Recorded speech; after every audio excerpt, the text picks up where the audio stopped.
ni watu wa Kenya.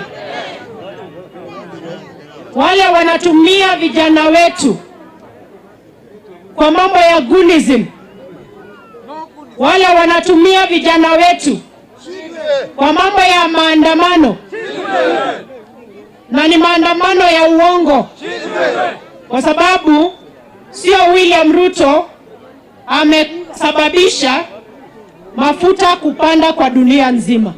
Surely ni Mheshimiwa William Ruto amepandisha mafuta dunia mzima?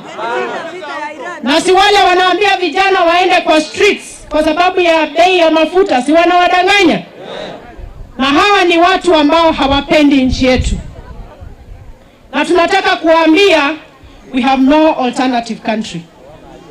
We only have one country, and we will guard the peace of our country against our hearts.